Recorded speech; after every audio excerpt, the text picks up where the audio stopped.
Good afternoon, Ammar. I wish you're doing well. Kindly translate these two lines into Arabic. Will you be, forever, diffident? Won't you try something different? I trust your creativity. Thank you.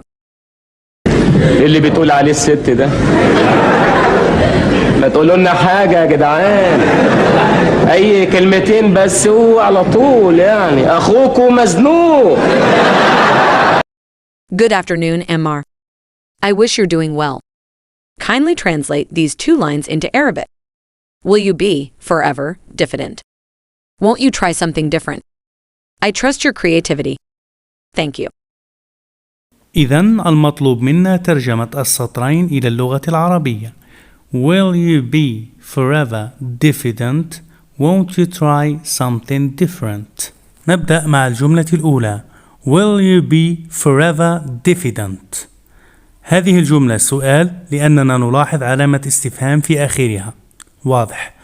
Will you be؟ عندما نجد will فنحن سندرك مباشرة أن الفعل سيكون في المستقبل، فسنستخدم سوف أو س، فيكون الجزء will you be هو السؤال عن استمراريتك أو بقائك على حالة معينة، فيمكن أن نترجمها هل ستبقى أو هل ستظل، وكذلك أستبقى أو أستظل. لماذا؟ لأن حرفي الاستفهام في اللغة العربية هما هل والهمزة، فأيهما الأصح في هذه الحالة؟ يجمع النحاة على استخدام هل مع س وسوف والفعل المضارع. إذن الأصح هنا أن نقول هل ستبقى أو هل ستظل. ننتقل إلى الكلمة التالية وهي forever. طبعا معناها هو إلى الأبد أو دائما. ثم بعد ذلك كلمة diffident وهي هنا بصيغة الصفة النعت، يعني تصف هذا الشخص الذي تخاطبه. مقابلاتها في اللغة العربية جبان، نفور، هياب، ممكن خجل وغيرها، وهي مشتقة من الاسم diffidence. فتكون الترجمة الكاملة للسطر الأول إلى العربية هي هل ستظل إلى الأبد جبانا، أو هل ستظل جبانا إلى الأبد. ممكن استخدام مرادفات أخرى لكلمة جبان مثل هل ستظل إلى الأبد هيابا، هل ستظل نفورا إلى الأبد، وهكذا. ننتقل إلى الجملة الثانية. Won't you try something different؟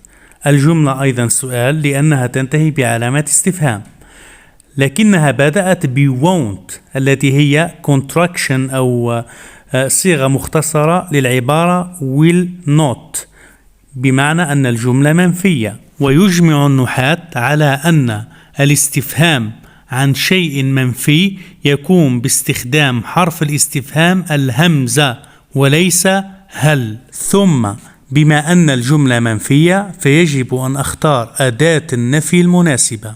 في اللغة العربية إذا كان الفعل في الزمن الماضي فأداة النفي المناسبة هي ما، فأقول أنا ما كتبت.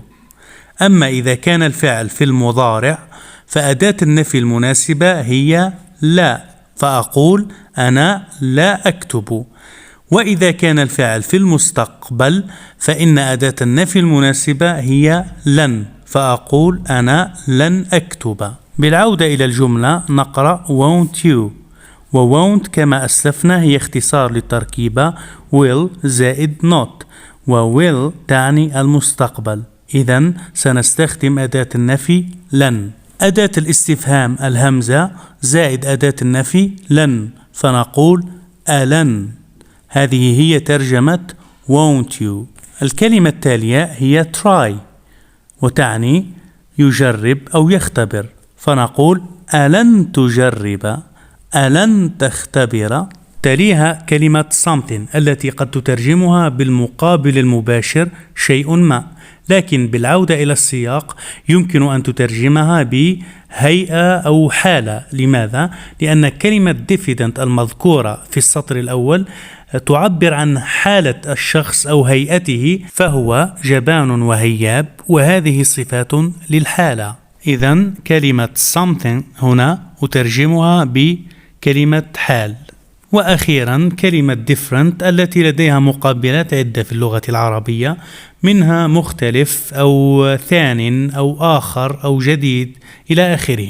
فتكون الترجمة الكاملة للسطر الثاني هي: ألن تجرب حالا مختلفا؟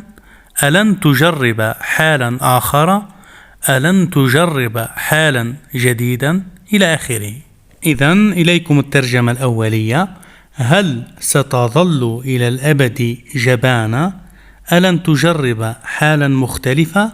إذن نجحنا في نقل المضمون وفشلنا في نقل الشكل، بمعنى أننا حافظنا على الجوهر ولم نحافظ على المظهر، لأن النص الإنجليزي به صوت جميل في الكلمتين diffident و different، بينما النص العربي يفتقد هذا حين نقرأ جبان ومختلف.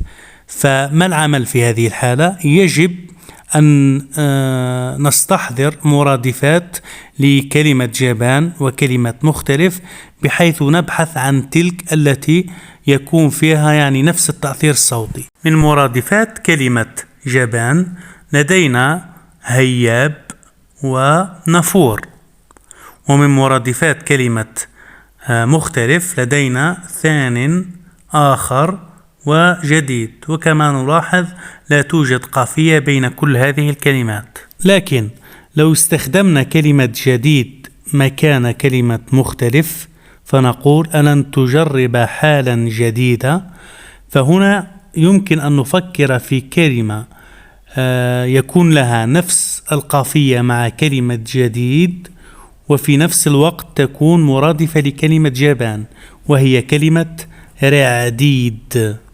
فنقول: هل ستظل إلى الأبد رعديدة؟ ألن تجرب حالا جديدة؟ وهذه هي ترجمتي النهائية للسطرين بعد البحث والتنقيح. Thank you so much, Emmar. In fact, I'm impressed. You maintained the meaning and the format. Diffident and different. Rideed and giadid. I'm always satisfied by your translations.